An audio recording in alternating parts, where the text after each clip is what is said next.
In 1977, head coach Bart Starr's Green Bay Packers won 4 games while losing 10. A record not as disappointing as it sounds. For despite the losses, there were many positive signs of improvement at key positions and in overall fundamental team skills. Certainly there were games when mistakes, broken plays, or agonizing near misses spelled Packer defeat. But through these lean and difficult times, the Green Bay players never lost their competitive intensity.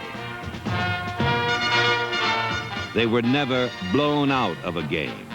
With grit and determination, they hung tough mentally as well as physically.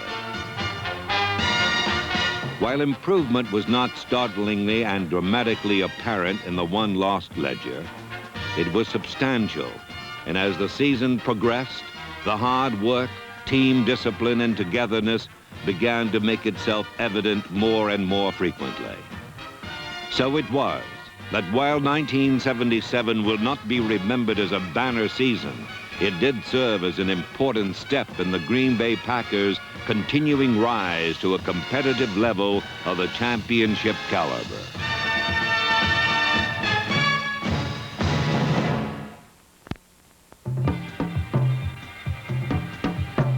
Last year, opponents did not face the Packers in wide-eyed fear, but they did learn to hold a grudging respect because the green and gold made Sunday a hair's breadth escape for many rivals.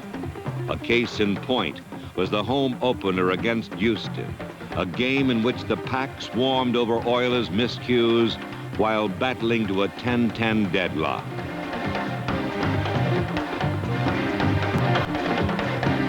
With but 4 minutes left, Green Bay was driving for the go-ahead score when a tipped pass flooded into the wrong hands. Fate, a fluke, either way it meant defeat.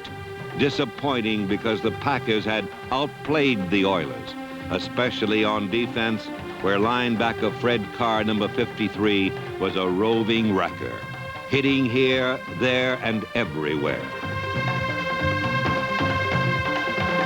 This was Carr's 10th season, and the old warrior played with guile and undiminished enthusiasm while marking 140 consecutive starting assignments.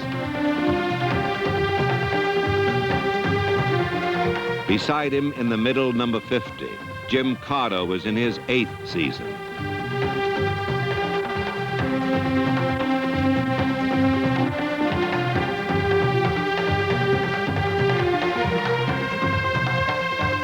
Carter's aggressive play served as a living blackboard for a young starter named Gary Weaver, number 52. Weaver's abilities at outside linebacker are just beginning to peak, and he'll be a keystone for future youthful improvements in the linebacker legions, along with Tom Toner, his replacement for 9 games in '77.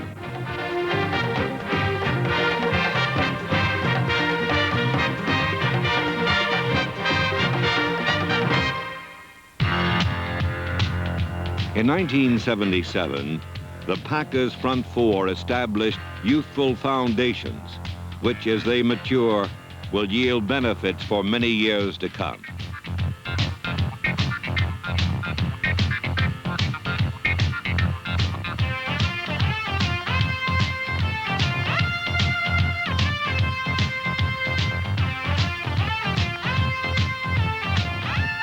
Number 77, defensive end Mike Butler, started in his first season and combined an ability to range far and wide with the ability to smack a play down fast and hard. As he learns the ropes, all-pro recognition is within his grasp.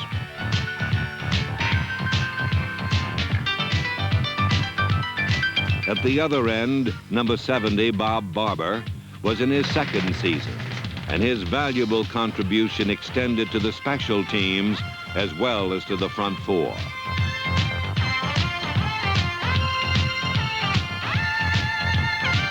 Neither Butler nor Barber can afford to let down because pushing them is number 78, Ezra Johnson.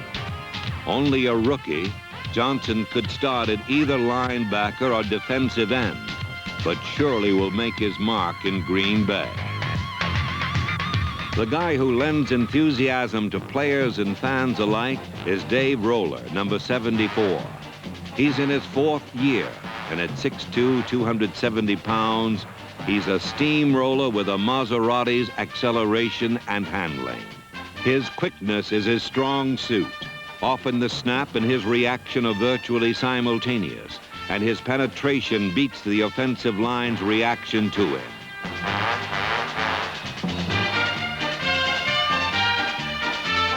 A deep gray, snowy day in the season's 11th week showcased the Roller trait that makes him unique.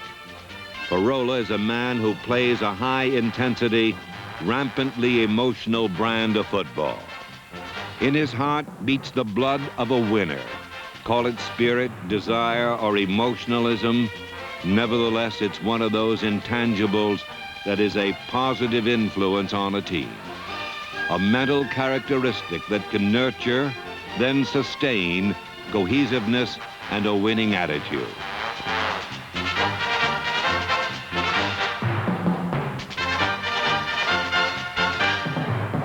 Dave Roller is not one of a kind, for in the Green Bay theory of total team defense, it takes 11 men on one wavelength.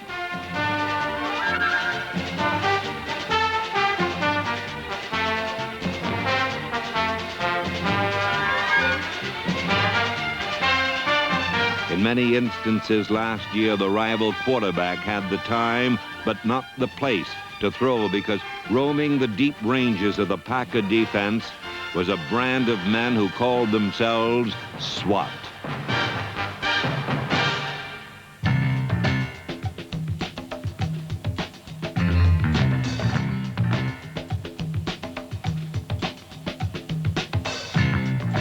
Number 29 is second-year man Mike McCoy, a cornerback who's already got a veteran's nose for the ball and has settled into the toughest position on defense as though he plans to stay a while. A prime example of the young core of talent that is moving Green Bay toward a promising future.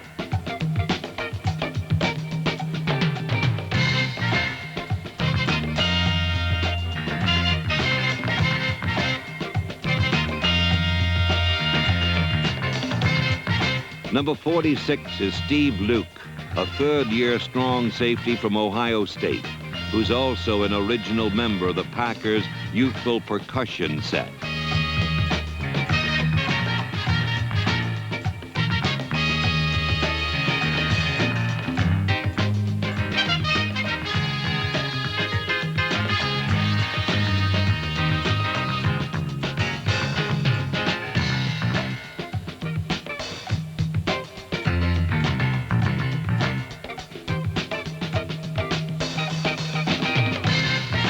Free safety Johnny Gray led the team in tackles his first year and finished second with a special intimidating style in '77.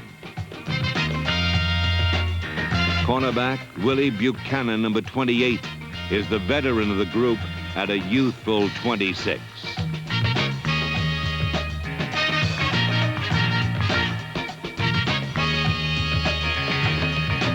Buchanan swats hard enough to separate a man from his sweat, and his hitting was contagious. Any coach can be optimistic about the future when his team's willing to mix it up on a guts level. In '77, the Pack didn't always set scoreboards blinking, but they did start stars exploding in opponents' heads.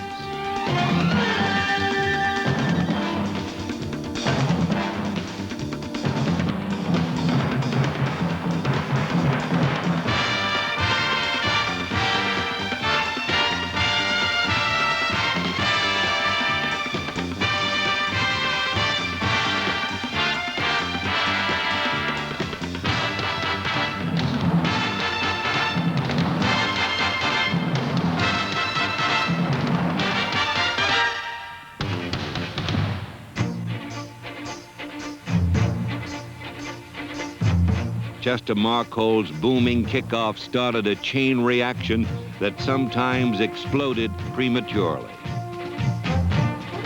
However, special team play continued to be excellent through enthusiastic effort. In '77, Packers special teams continued to rank near the top in kick coverage. Punter David Beverly's hang time allowed men like Jim Gano, Steve Wagner, and number 43, Andra Thompson, to hold returns to a minimum. On kick returns, number 40, Willard Harrell, was always a threat to shake it loose for a big gain and perhaps even a game breaker.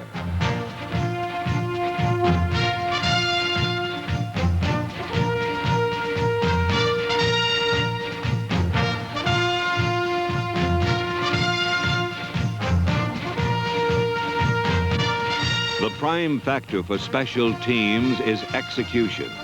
The better the coaching, the better the discipline, the better the execution. As with the other Green Bay units, there is room for growth, progress, and new personnel. But also, like the other units, the special teams have got the nucleus of talent that is going to carry the Packers onward and upward toward title goals.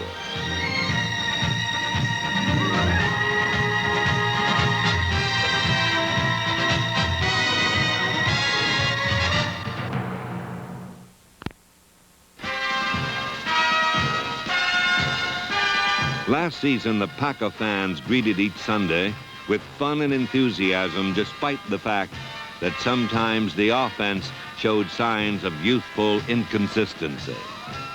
Nonetheless, the offensive line of center Larry McCarron, guards Dennis Harvick and Melvin Jackson, and tackles Dick Himes, Mark Concar, and rookie Greg Cook were relentless in their quest to provide running room for backs like dependable Eric Torkelson, number 26.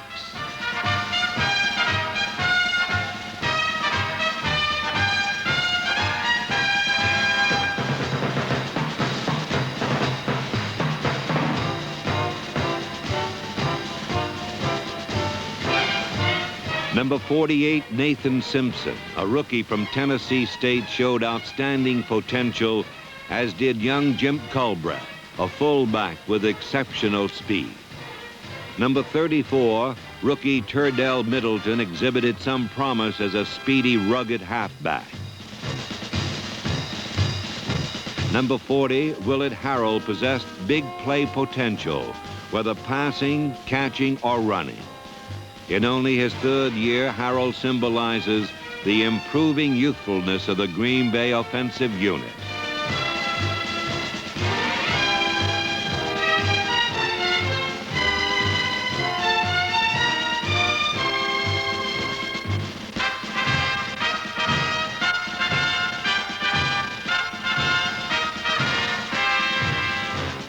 Fourth-year man was rugged fullback Barty Smith, who added an extra dimension with his good pass-catching ability.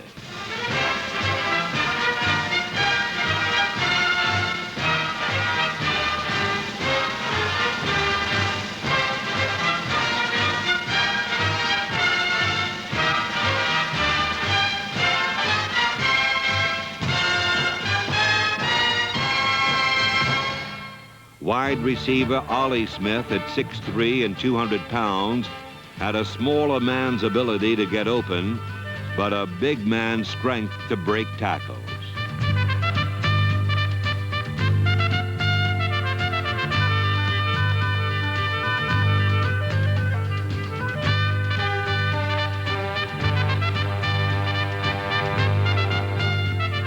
Number 84, Steve Odom, was still another fourth-year man whose blazing speed made him very hard to cover, impossible to catch from behind.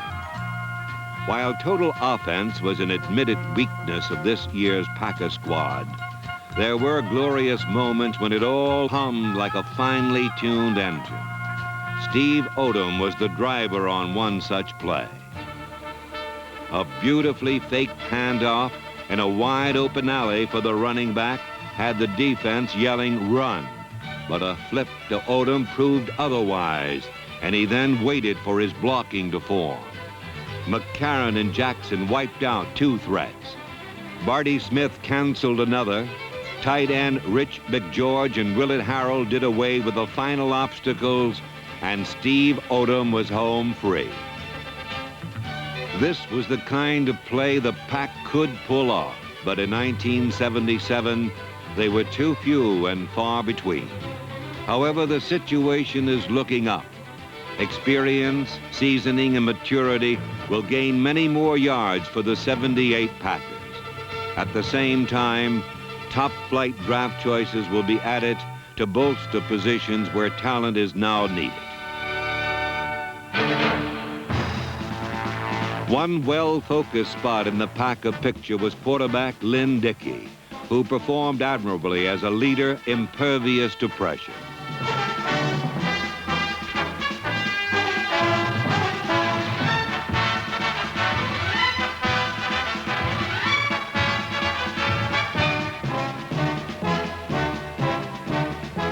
Only a season-ending injury on the last play of the game against the Rams prevented Dickey from having his best year as a Packer. His return to health will be like a vitamin B12 injection to the Packer offense in '78. When Lynn Dickey was hurt, a first-year man from Furman named David Whitehurst took over.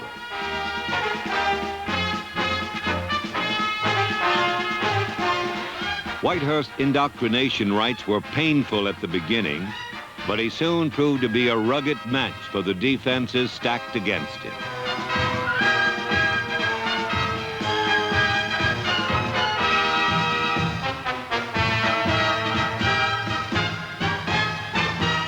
His unexpected playing time can only prove out a plus for him in Green Bay in 1978.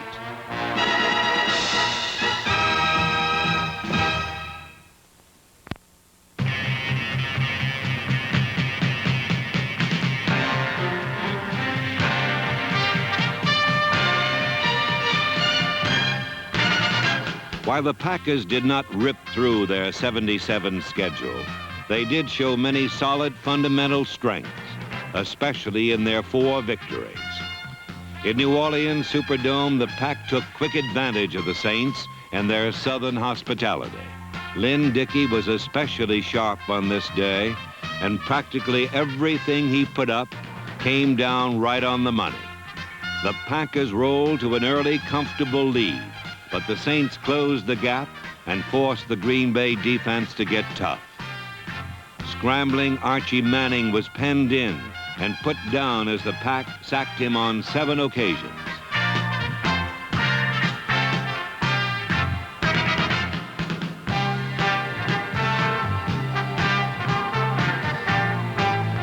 While the offense and defense were ticking, the special teams exploded when Willett Harrell returned this punt 75 yards for a score which helped make the final 24-20.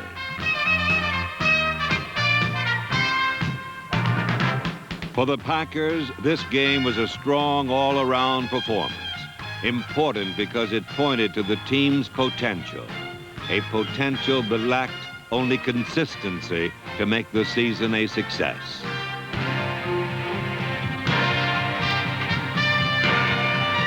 In a victory over the 49ers, the defense sparkled, and it was this unit that showed the greatest improvement in '77.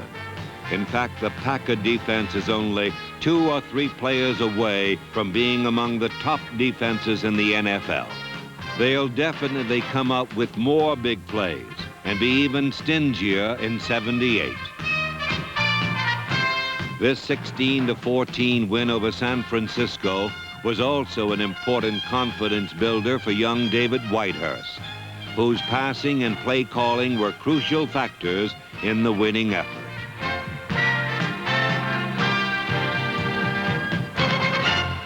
Against the young Tampa Bay Buccaneers, the Packers ran into a hard rock defense.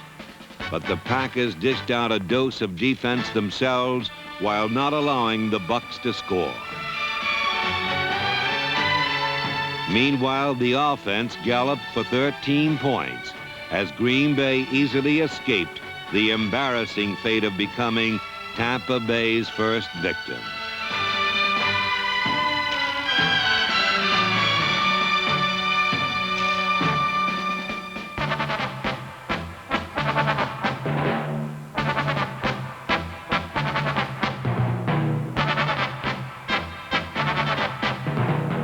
One of the most satisfying moments of the '77 season came on a gloomy, muddy day when the Lions were in town. Because of the gooey conditions, offense was negligible, and Whitehurst could get the Pack only 10 points.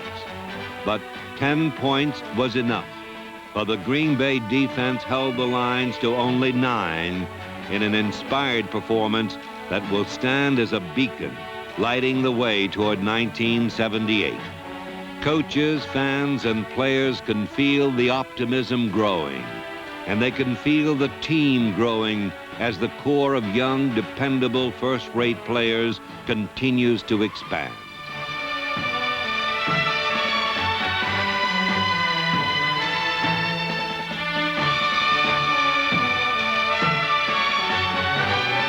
The tradition of greatness is a proud one in Green Bay, and in 1978, the Packers will be taking a giant step in a return to that competitive position.